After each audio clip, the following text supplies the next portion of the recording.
कि मोदी, अमित शाह, आरएसएस और भाजपा बाबा साहब अंबेडकर के संविधान में नहीं, मनुस्मृति के संस्कारों में, मनुस्मृति के मूल्यों में यकीन रखते हैं कि डॉक्टर बाबा साहब अंबेडकर के संविधान को समंदर में फेंक दो।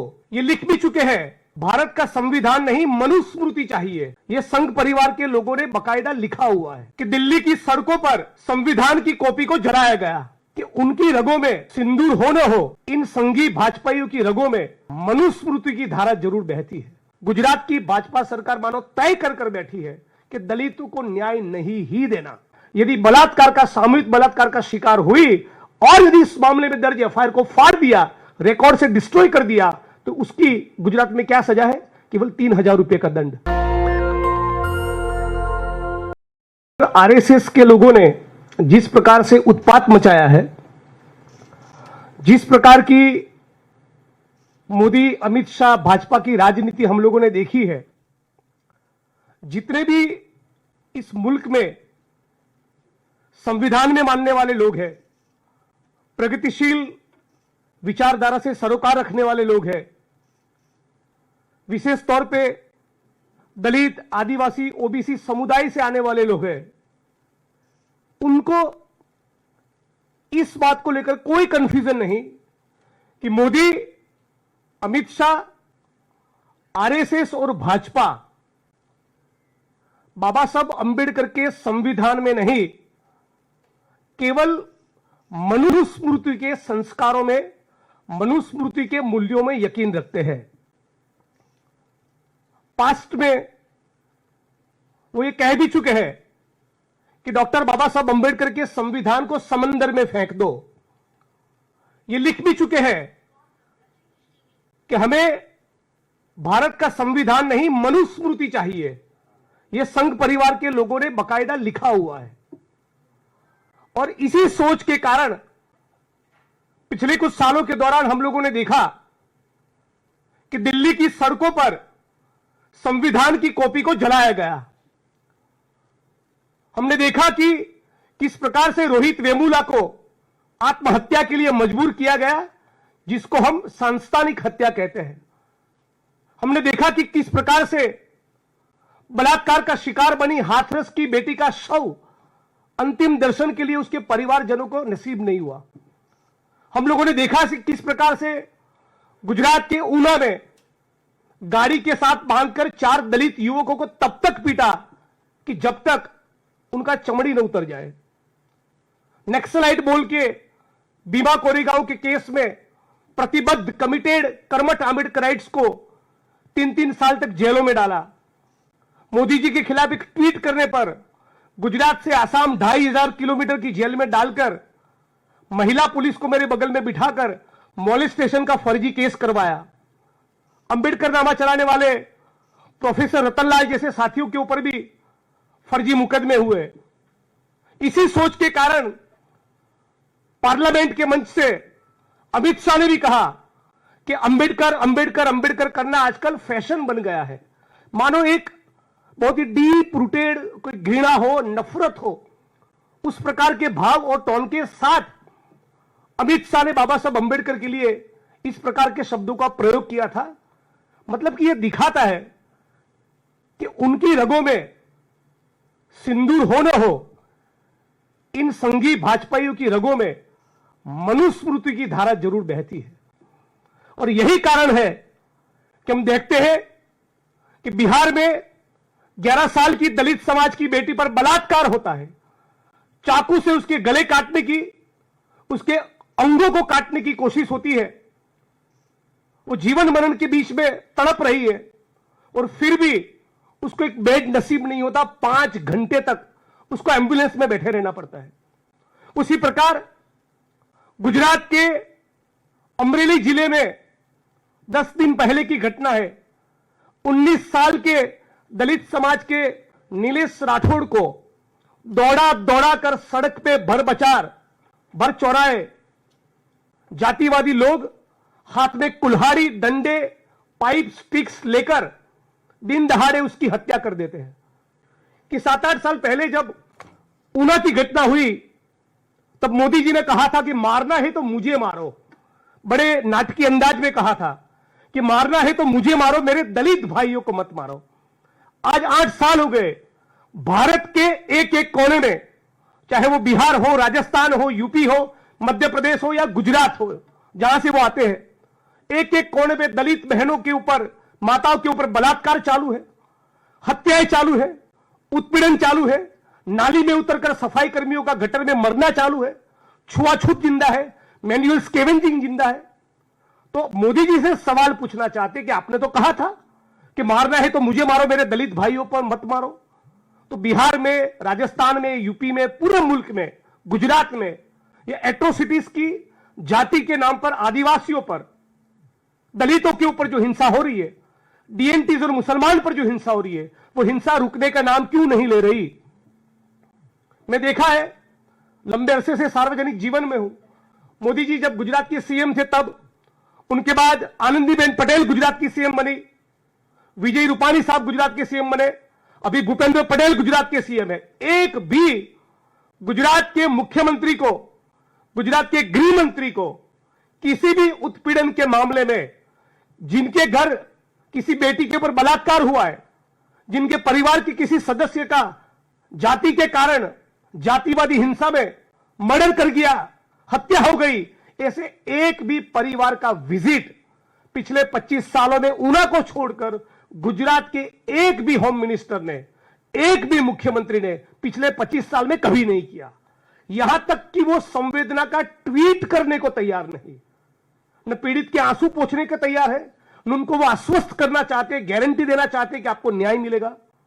हद तो यह है, इन सालों के दौरान जब मैं जर्नलिज्म में था 2004-5, तब से लेकर अब तक 20 साल में किसी भी गुजरात के डीजी को, होम सेक्रेटरी को, सोशल जस्टिस वेलफेयर डिपार्टमेंट के सेक्रेटरी को, सोशल जस्टिस वेलफेयर डिपार्टमेंट के मंत्री को, चीफ सेक्रेटरी को, सीएम को, किसी भी नेता को, बड़े अफसरों को अत्याचार, एट्रोसिटीज का शिकार आदिवासी और दलितों के आंसू पोंछते हुए मैंने तो 20 साल में नहीं देखा। मतलब कि एक प्रकार से गुजरात में विशेष तौर पे भाजपा सरकार का ऐसा रवैया है कि you die we don't care, आप मरते रहो, आपके ऊपर बलात्कार होते रहे, आपके घर तोड़े जाए, आपकी जमीनों को एंक्रोच किया जाए, आप नाली में सड़कर मरते रहो, आपके खून होते रहे, आपको जिंदा जलाया जाए, हमारे पेट का पानी नहीं हिलता। इस प्रकार का गुजरात की भाजपा सरकार का एटीट्यूड है। रेट ऑफ कन्विक्शन, राष्ट्रीय स्तर के आंकड़े देखे, एट्रोसिटीज के मामले में रेट ऑफ कन्विक्शन 30 से 35% है, लेकिन गुजरात जिसको मॉडल स्टेट बनाया, मॉडल स्टेट बताया गया, उस मॉडल स्टेट में रेट ऑफ कन्विक्शन एट्रोसिटीज के मामले में केवल 3 से 5% है। यानी दलितों के ऊपर बलात्कार करने वाले, सेक्सुअली अब्यूज करने वाले दलित बहनों को, आदिवासी बहनों को, दलितों के साथ हिंसा करने वाले, मर्डर करने वाले 100 में से 95% लोग छूट जाते हैं, जेल की सलाखों के पीछे नहीं जाते, उनका बाल भी बांका नहीं होता। इतना लो रेट ऑफ कन्विक्शन होने के बावजूद गुजरात में जो एट्रोसिटीज एक्ट में लिखा है उसके मुताबिक ज्यादातर स्पेशली डेजिग्नेटेड कोर्ट ही नहीं है। ऊना से लेकर अब तक लगातार इस मुद्दे को उठा रहे, बार बार चिल्ला रहे, हाउस के फ्लोर पे बोलते हैं, न्यूज चैनल्स की डिबेट्स में बोलते हैं, सड़क पे, रैलियों में, धरनों में, आंदोलनों में ज्ञापन देने जाते हैं, हर मंच पर इस बात को उठाया है। फिर भी गुजरात की भाजपा सरकार मानो तय कर कर बैठी है कि दलितों को न्याय नहीं ही देना। और इसी कारण आज इन मुद्दों को उठाने के लिए आज मैं दिल्ली आपके बीच में आया हूं। मैं चाहता हूं कि माननीय प्रधानमंत्री इंटरवीन करे, वो गुजरात की सरकार को सवाल पूछे। हद तो यह है कि दलितों को प्रोटेक्ट करना, उनको आश्वस्त करना कि आपको न्याय मिलेगा, उसके बजाय कुछ साल पहले गुजरात के सुरेंद्रनगर जिले के थानगढ़ तहसील में 24, 21 और 19 साल के दलित लड़कों को जो एट्रोसिटी की कंप्लेंट दर्ज करवाने जा रहे हैं, मानो कि वो टेररिस्ट हो, उस प्रकार से उनकी छाती पर AK-47 राइफल से गोलियां दागी 19 साल के दलित लड़के के ऊपर। केवल उसका उतना ही कसूर था कि वो उस टीम का, उस टोले का, उस रैली का वो हिस्सा था जो मुकदमा दर्ज करने के लिए पुलिस थाने जा रहे थे। 19 साल के लड़के को, 21 साल के लड़के को, 24 साल के लड़के को। एट्रोसिटीज एक्ट का पर्पस क्या है? It is prevention of atrocities on schedule caste schedule tribe act, यानी कि घटना बनने के बाद हरकत में नहीं आना, दलितों के ऊपर, आदिवासियों के ऊपर स्वतंत्र भारत में जहां पर संविधान लागू हो उस मुल्क में कोई भी व्यक्ति हिंसा करने की, डिस्क्रिमिनेशन करने की हिम्मत ना करे, इसको सुनिश्चित करने के लिए कानून है। लेकिन कम से कम 6 ऐसी वारदातें तो मुझे पता है जिसमें शेड्यूल ट्राइब, शेड्यूल कास्ट के लोगों ने तहसीलदार को, एसडीएम को, कलेक्टर को, एसपी को, लोकल पुलिस स्टेशन को लिखित में दिया था कि प्लीज हमको पुलिस प्रोटेक्शन दीजिए वरना हमारा मर्डर होगा, और फिर भी 6 घटनाओं में उनके मर्डर हो गए। राजकोट जिले के कोटड़ा सांगानी तहसील के माणिकवाड़ा गांव में सुंदरवा भाई नाम के एक आरटीआई एक्टिविस्ट ने वीडियो बनाकर कहा, वो वीडियो स्टेट आईबी के लोगों को, सेंट्रल आईबी के लोगों को, लोकल क्राइम ब्रांच के लोगों को, tehsildar, SDM, collector, deputy SP, local police station, Dalit Bahujan groups में सब जगह पे मरने से पहले उन्होंने खुद वायरल किया, बताया कि इन लोगों से मेरी जान को खतरा है। फिर भी उस सुंदरवा भाई को, जो आरटीआई एक्टिविस्ट थे, उनको जिनकी जान से खतरा था, उनके खिलाफ न कोई प्रिवेंटिव एक्शन लिया, न उनको पुलिस प्रोटेक्शन दिया। नतीजा उनका मर्डर हो गया। 1 साल तक उनका बेटा कहता रहा कि जिस प्रकार से मेरे पिता की हत्या कर दी गई, प्लीज मुझे पुलिस प्रोटेक्शन दीजिए। उसको पुलिस प्रोटेक्शन मिला। मैं लगातार उसके संपर्क में था, कलेक्टर, एसपी से बात करता रहता था। एक पॉइंट के बाद उसका बेटा भी ये कहने लगा कि जिग्नेश भाई, मुझे लगता है मेरा भी खून हो जाएगा। 2 महीने के अंदर उसके बेटे का भी खून हो गया। अहमदाबाद जिले के अंदर धंधुका तहसील में एक दलित समाज के व्यक्ति ने दोबारा कहा था लिखित में, राजकोट की घटना की तरह, कि मेरा भी मर्डर होगा, प्लीज मुझे पुलिस प्रोटेक्शन दीजिए। उसको भी पुलिस प्रोटेक्शन नहीं मिला, उनका भी खून हो गया। उनकी बहन कांग्रेस की कार्यकर्ता थी, प्रवीणा बहन, वो गुजरात हाईकोर्ट में स्पेशल क्रिमिनल एप्लीकेशन दर्ज करवाती है, सीबीआई और सीआईडी क्राइम से जांच मांगती है। वो एक दिन जब हाईकोर्ट से धंधुका अपने गांव वापस जाती है तो किसी गाड़ी ने टक्कर मारकर उनकी हत्या कर दी है। 2-4 महीने पहले की, कुछ चंद महीनों पहले की बात है, सुरेंद्रनगर जिले के चुड़ा तहसील के समडियाड़ा गांव में विदेश में बसने वाले 2 दलित भाई अपने गांव वापस लौटते हैं। अपने खेत खलियान की परिस्थिति देखने जाते हैं तो वहां उनको धमकी मिलती है, जाति सूचक गालियां देते हैं। फिर वो भी लिखित में देते हैं, तहसीलदार को, एसडीएम को, एसपी को, कलेक्टर को बार बार लिखते हैं, फोन कॉल्स करते हैं कि इस तारीख को इतने बजे हमारी जमीन हम कल्टीवेट करने जाएंगे, ये लोग धमकी दे रहे हैं, प्लीज हमको पुलिस प्रोटेक्शन दीजिए, सामने वालों के खिलाफ कुछ एक्शन करिए। न सामने वालों के खिलाफ कोई एक्शन लिया, न इनको पुलिस प्रोटेक्शन दिया।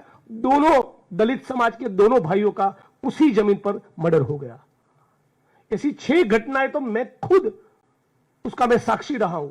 मतलब कि आपको एट्रोसिटी एक्ट के तहत इस प्रकार की घटना ना हो, वो सुनिश्चित करना है। यहां पर तो लिखकर दलित और आदिवासी कह रहे कि हमारा मर्डर होगा, बहुत सीवियर किस्म का असोल्ट होगा, फिर भी आप मरते रहो, हमारे पेट का पानी नहीं हिलता।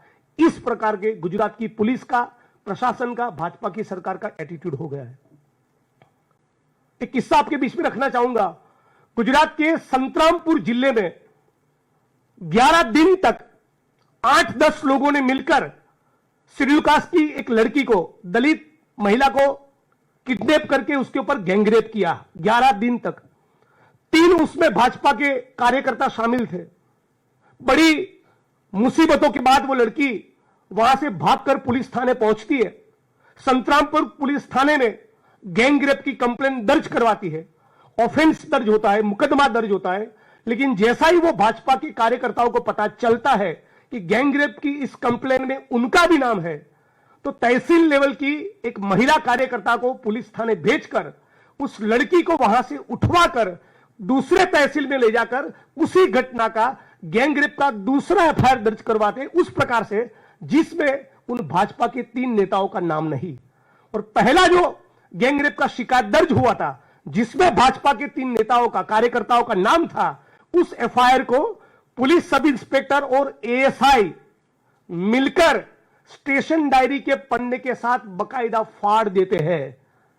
गुजरात में गैंगरेप की शिकार दलित समाज की बेटी, उसकी एफआईआर की कॉपी को पुलिस स्टेशन के रिकॉर्ड से दूर किया जाता है, एफआईआर की कॉपी को फाड़ देते हैं। पूरा मामला वालजीभाई पटेल नाम के दलित राइट्स एक्टिविस्ट को पता चलता है। एट द एज ऑफ 80 उस मामले को उठाते हैं। एसपी उसमें इन्वेस्टिगेशन करता है। आपको जानकर हैरानी होगी कि गैंगरेप की एफआईआर फाड़ देना कितना संगीन मामला है। तो एफआईआर फाड़ने वाले असिस्टेंट सब इंस्पेक्टर और पुलिस सब इंस्पेक्टर के खिलाफ एसपी साहब क्या करते हैं, मुकदमा दर्ज करने के बजाय 2 इंक्रीमेंट रोककर केवल 3000 का दंड करके छोड़ देते हैं। मतलब कि दलित समाज की बेटी यदि बलात्कार का, सामूहिक बलात्कार का शिकार हुई और यदि इस मामले में दर्ज एफआईआर को फाड़ दिया, रिकॉर्ड से डिस्ट्रॉय कर दिया, तो उसकी गुजरात में क्या सजा है, केवल 3000 रुपए का दंड। नेहा कुमारी दुबे नाम की गुजरात के महिसागर जिले की कलेक्टर महोदया सरकारी तालुका स्वागत के कार्यक्रम के डायस पर से शेड्यूल कास्ट के एक लड़के को, वो शेड्यूल कास्ट से बिलोंग करता है, ये जानते होते हुए भी हरामी साला बास्टर्ड कहती है, डायस पर से, सरकारी कार्यक्रम के मंच पर से। और फिर ये कहते हैं कि तुम दलितों को, आदिवासियों को आदत है कि 90% केस एट्रोसिटीज क्या ब्लैकमेलिंग के लिए करते हो। आज उस बात को 8 महीना हो गया, न उसके खिलाफ कोई डिपार्टमेंटल इंक्वायरी, न उसके खिलाफ कोई एफआईआर, न कोई जांच, न गिरफ्तारी। आज गुजरात पब्लिक सर्विस कमीशन, वहां पर जो लोग, जो स्टूडेंट्स ओबीसी, आदिवासी, दलित बैकग्राउंड के जो स्टूडेंट्स हैं, वो रिटर्न में 100 में से यदि 90 मार्क्स लाते हैं तो साक्षात्कार में, ओरल में उनको 5 मार्क्स देते हैं। और जिनका रिटर्न में 60 या 65 गुण आया है, उनको ओरल में 45 देते हैं। तो गुजरात पब्लिक सर्विस कमीशन भी जातिवाद का अड्डा बन चुका है और वहां पर इंटेंशनली, जानबूझकर, सोची समझी साजिश के तहत आदिवासी, ओबीसी, दलित समाज के एकलव्यों का अंगूठा काटा जा रहा है। मैं उम्मीद करता हूं आज आपके सामने जो बातें रखी, देश के प्रधानमंत्री गुजरात से है, देश के गृह मंत्री अमित शाह गुजरात से है। वैसे तो उनकी रगों में मनुस्मृति की धारा बहती है, तो बहुत ज्यादा उम्मीद नहीं है, लेकिन फिर भी उनको कहना चाहूंगा कि कृपया गुजरात की सरकार से संवाद करें, आंबेडकराइट मूवमेंट के लोगों के साथ बैठे, हम जैसे जनप्रतिनिधि जो कांग्रेस से चुनकर आए उनके साथ बैठे, और जितने भी मामलों में इस प्रकार से पुलिस प्रशासन की लापरवाही रही है, उन अफसरों के खिलाफ कार्रवाई हो। गुजरात की भाजपा सरकार को बोला जाए कि दलितों के उत्पीड़न के मामले में मुंह खोले। आखिरी में यह कहना चाहूंगा कि मुख्यमंत्री गुजरात के अपने आप को मृदु कहते हैं, सॉफ्ट स्पोकन कहते हैं। दलितों के साथ उनको बैठना तो नहीं है, लेकिन राजकोट जिले के गोंडल तहसील में दलित समाज के 22 साल के युवक को नग्न करके, उसका वीडियो बनाकर किडनैप करके उसको पीटा, तो जो पीड़ित है उसके घर अपनी संवेदना व्यक्त करने के लिए मुख्यमंत्री नहीं गए, लेकिन जो अक्यूज है, जिसने दलित समाज के व्यक्ति को किडनैप करके, नग्न करके घुमाया, उसका वीडियो बनाया, उसके वहां एक फंक्शन में सेलिब्रेशन के लिए गुजरात के मुख्यमंत्री जाते हैं। तो यह है उनके सबके साथ सबके विकास की सच्चाई। आने वाले दिनों में, अगस्त सितंबर में, इन सारे एट्रोसिटीज के मामलों को लेकर जीपीएससी में जिस प्रकार से आदिवासी, ओबीसी, दलित स्टूडेंट्स के एकलव्यों का जो अंगूठा काटने का पूरा जो ये षड्यंत्र चल रहा है, उनके खिलाफ एक बहुत बड़ा मोर्चा गुजरात में हम लोग प्लान कर रहे हैं। तो ये बात आपके बीच में रखनी थी। दस्तक की आपसे गुजारिश है कि अगर इसको बचाना चाहते हैं तो नेशनल दस्तक को सब्सक्राइब करने के लिए रेड कलर के सब्सक्राइब बटन को दबाएं, फिर बेल आइकन की घंटी दबाएं। नेशनल दस्तक को बचाने के लिए बहुत जरूरी है कि हर खबर को शेयर करें, लाइक करें, कमेंट जरूर करें।